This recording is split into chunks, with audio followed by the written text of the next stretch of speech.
My first question will be primarily about Patel. The Patel is often associated with what you have also said here about state formation. Uske pehle bhi the integration of princely states. Now, I teach history as a subject and I try to make some comparisons across the world. I see, for example, in 1820s we have Simon Bolivar, the liberator in South America. He was successful in liberating many countries, but he failed in unifying them. His philosophy, his dream of unification could not come true. Cut to 50 years, we have Bismarck. He is also known as a great unifier of Germany, but the method and the process through which he did it ultimately somehow led to at least one of the causes of World War One.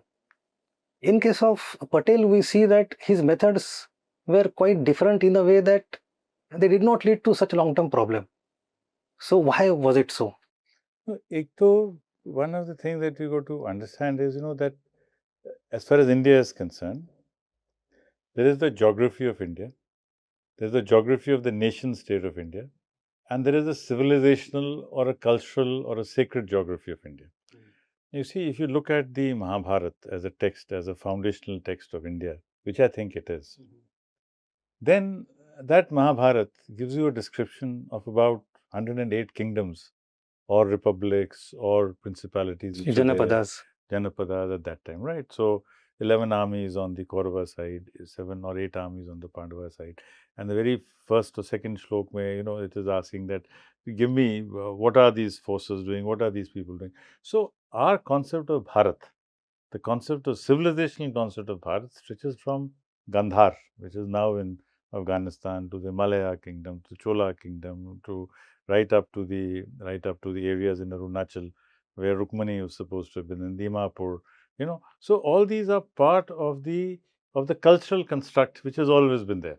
So even when you were you were born in Kapurthala, or you were born in Patiala, or you were born in Hyderabad, or you were born in Solapur or someplace, that is, you belong to that principality.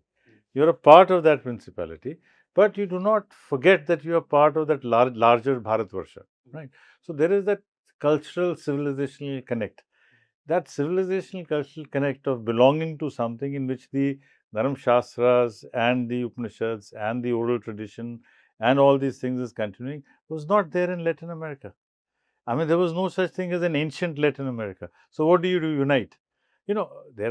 Germany is a classic example of trying to unify on the basis of a language. Right. But here, in addition to, and because you've done Peggy Mohan recently, you must know that in addition to Sanskrit, there was the Prakrit and there were multiple Prakrits. Yes. So we've had a very interesting overlay, I would say, that there is the broader definition of Dharma, which everybody is following. So whether it was the Raja Janak here, whether it was a king in Punjab, whether it was a king anywhere, the foundational texts, Kam, Krodh, Lobh, Moh, Ahankar, Dharma, the Varna Ashram Dharma, like it, don't like it, that's another matter. We will not comment on that. But the point is that that was the overall superstructure, or that was the overall architecture in which the Indian society was made, and that is what has continued. So when you talk about Rama Rajya, you're not talking about a Rajya in Ayodhya, for example. Right. You're not talking about, because, Lahore says is from the progeny of Ram. So जो हमारा जो concept रहा है भारत में, तो एक भारत रहा है, एक geographic भारत रहा है, और geographically भारत जितना ज़्यादा उसकी expansion late Mughals ने की, because see, neither of the Guptas or the Mauryas, they could not, nobody has been able to physically occupy that map. I mean, if you take the map of India of, say, the Gupta period or the Maurya period or the Chalukya period or any period, and in fact even Aurangzeb when he went down towards the thing, in fact the recorded landmass of India सबसे ज़्यादा तो Lord Curzon ने देखा है 1903-1904 में, अगर आप देखें before, because look at the British Empire at that time. Yes. Burma was a part of India. Yes. Udhar Aden in the Gulf was a part of India. Right, udhar dekho aap, right from the border of Afghanistan to you touching Thailand. Yes, and there is also this Tibetan expedition at that time. Tibetan वो तो हो गई थी ना, Tibetan expedition. In fact, उसमें now I'll tell you. You see, what was happening was that Curzon का एक बड़ा important lecture है. It's called Frontiers. This was the Romance Memorial Lecture in in Oxford. Mhm. Usme Curzon talks about borders, about frontiers. He says there are frontiers, then there are buffer states, and frontiers, borders, and boundaries.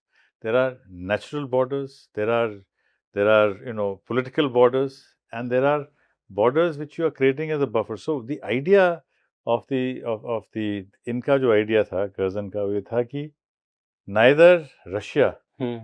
nor China should move towards India. So he wanted to create a buffer. So Outer Tibet buffer, was supposed to be a buffer, and so was Afghanistan. Now, whether the great game existed or did not exist, we don't know. Hmm. But because of that great game, a lot of things happened. I mean, the Yes. Afghan wars happened because of that. The Anglo-Burmese wars happened because of that. Hmm. The Tibetan, the young husband expedition happened because of that. Hmm. Now, because now latest research shows that there was no such thing as the great game, that the Russians did not have that intent. But we don't know. Hmm. बहुत सारी चीजें तो हो जाती हैं इस assumption में कि दूसरा आदमी ये सोच रहा है. बिल्कुल. And so, I mean, and then it becomes part of popular literature. Rudyard Kipling wrote about it. Kim became a part of it. अभी वो There is a great book by Peter Hopkirk on this. उसके Hopkins की किताब आ गई, Peter की किताब आ गई. So we never know, but the point is that is the larger conception. So in that conception, a lot of things happen. So what was the question? I forgot. पूछा था आपने कुछ. नहीं, question was about integration of. So मैं यही बता रहा था कि so for Bismarck, it was only the German-speaking area. Now here, we were able to get the Telugu-speaking areas, Yes. the Kannada-speaking areas, the Punjabi-speaking areas, all the other areas, like Gujarati, this, Tamil, Malayalam. So उनको integrate करके भी nobody felt कि it is not part of India. Yes. And the great thing about, say, a national anthem, Punjab, Sindh, Gujarat, Maratha, Dravid, Utkal, Banga. So this means that all these are part of it. So when you have Dravid, Utkal, Banga, you can also have the Kabui language, you can have the Mizo language, you can have as many languages, you can have as many cultures, you can have as many denominations. So that is the beauty of this country, and that derives from the larger civilizational perspective that we've had. So Sardar Patel could, you see, all this history is actually one level upon another level upon another level. You cannot suddenly rewrite history. You cannot suddenly overwrite history. Even when you try to overwrite history, like take the case of the Soviet Revolution, for example. वो 60 साल तक कुछ नहीं हुआ, फिर बाद में Saint Petersburg बन गया.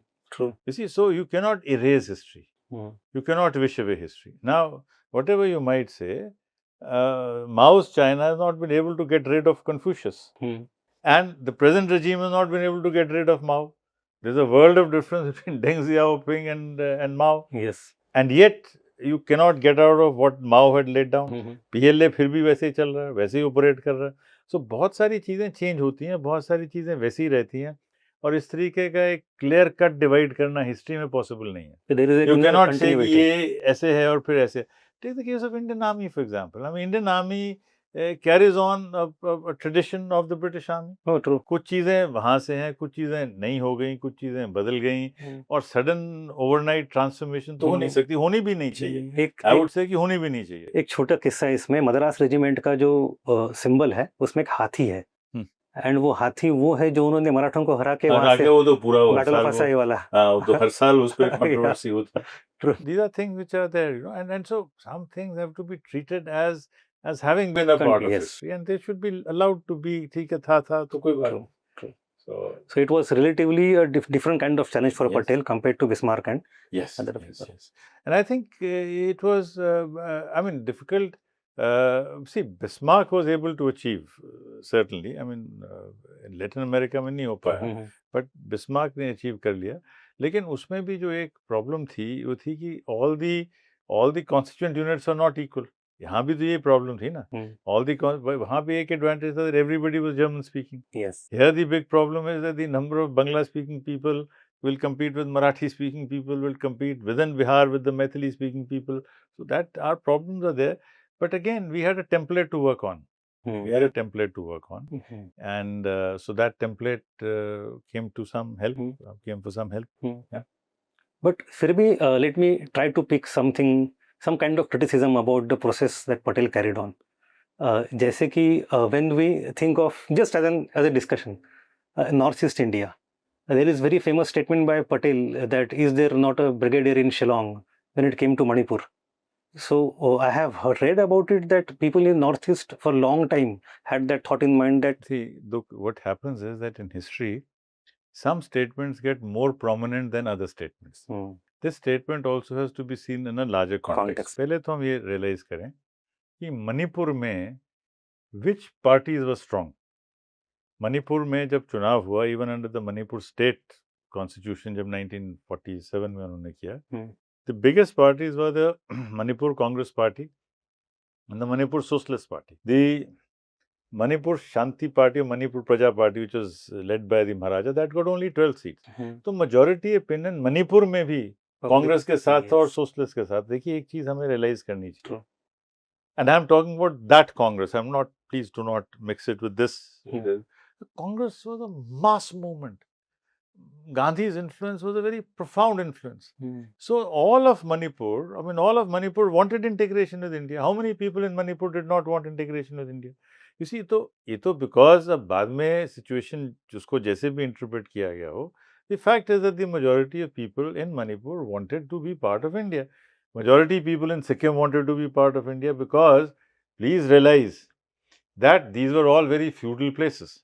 Whereas India, in its from 1935 से जब से शास्त्री ने रिपोर्ट लिखी अपनी एग्रेरियन रिफॉर्म्स कमेटी में, और बाद में भी socialism as a, although socialism became a part of our constitution much later, that India would be socialist, that India would have land reforms, that India would abolish zamindari, that India would have labor reforms, that India would treat everybody equally. ये तो बिल्कुल उसमें था ना, शुरू में था. बिल्कुल. तो आप एक बात बताइए कि जहाँ पे इतनी skewed land holding होगी, वहाँ पे why would people not want to become part of India? I mean, why would they not want to be part of India? एक तरफ एक राजा की regime है, and that Raja is not, I mean, all right, he may have been popular in his own areas, but the fact is that the mass, the majority, that gets reflected in the election results. I'm not making up these election results are there for to see. But what happens is that people only see one part of the statement. What he meant to say was कि क्या इतनी vacillation क्या है, नहीं मानता तो फिर ठीक है, कर दो, ठीक कर दो, उसमें क्या है. So every statement has to be seen in the context in which the statement. But the statement became very infamous afterwards. Yes, the statement became infamous. That is true. That is true. That but the Maharaja himself was very vacillating. Yes. He was vacillating, right? Because एक चीज है, उसने कहा कि मैंने संविधान बना. देखिए बड़ी दो तीन चीजें समझने की बात. Were these states ever independent? They were on the pittance of the British Raj. True. Nobody is saying that the British left them high and dry. The fact is that if they had to argue, they should have argued with England, ना कि आप हमारे साथ क्या कर रहे हैं. But they were asked very clearly कि you have to be, because earlier also, did they ever have foreign affairs with them? They did not. Did they ever have currency with them? They had a notional defense. उन्होंने बना दिया, ठीक है तुम इधर अपना ये 1200 घोड़े ले लो, इधर कर दो, वो कर दो, but were they an army? The British were very clear. एक और चीज आप नोट करिए. They always use the word Gaddi for these princes. They always use the word prince. What is the meaning of prince? A prince means a person who may become the king. Achha. But did ever Indian prince become a king? They never used the word king for him. They were called His Highnesses. And what was the King of England, the Queen of England called? Majesty. Majesty. Why couldn't the throne be called the throne? Why is the throne called the Gaddi? अब एक तरफ गद्दी है, एक तरफ throne है, तो गद्दी क्या है? मतलब if you look at it in terms of lexicon or other things, you are making a very clear distinction. ठीक है, तो ये तुम्हारी ox यहीं तक है, यहीं तक बने रहो, और पूरा hierarchy बना दी. 101 तोपों की सलामी रानी और महारानी के लिए, 51 उसके consort के लिए, 31 वाइसरॉय के लिए. The highest the Indian could achieve was 21 gun salute. 4 थे. Hyderabad, Patiala was 19. Hyderabad, Mysore, Jammu Kashmir, Baroda, and one more, I'm forgetting the name. But वो तो 5 ऐसे थे. बाकियों को फिर उसके बाद में 19 रखे, फिर 17 रखे, फिर 15 रखे, फिर 13 रखे, 11 रखे, 9 रखे. फिर और कंफ्यूज किया. ये जैसे महाराज कपूरथला हो कहा कि you are 13, 15 in your own state. 2 are personal rank to you. And 2 are personal rank to you outside your state. तो वो तो हर आदमी को कंफ्यूज करके रखा, किसी को पद्मश्री, किसी को पद्म भूषण, किसी को पद्म विभूषण, किसी को भारत रत्न, किसी को 20 साल बाद भारत रत्न पोस्टमस. तो ये they were very clever. I mean, and so that's the way they run. I mean, see, though the British regime in India was not only by force, it was by force, and it was also by a very intelligent use of working on people's ego. क्या क्या नाम उनको देते थे, KCI, CSI, King Commander of the Indian Empire, Noble Commander, तो ये सब चलता रहता है इनका. These are all ways of doing it. तो substantive freedom उनका पहले भी नहीं था. Substantive freedom they did not have even before. So इसमें कोई ऐसी ताज्जुब की बात नहीं है कि उनका कर दिया तो कर दिया, क्या हो गया इसमें? So I don't really hold much. The only thing I would say is that, when it comes to abolition of privy purses and things, I have a slightly conservative view.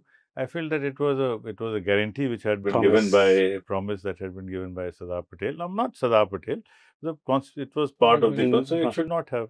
And it would not have made too much difference. In the long run, it would have dissipated by itself because these privy purses were not inflation linked. They were not to be revised. So, आज की date में किसी को 5 लाख, 10 लाख, 20 लाख दे दिए तो it was pittance anyway. So pittance anyway. True. It was not a pittance when it started. It became pittance. It would have become a pittance over a period of time. Yes.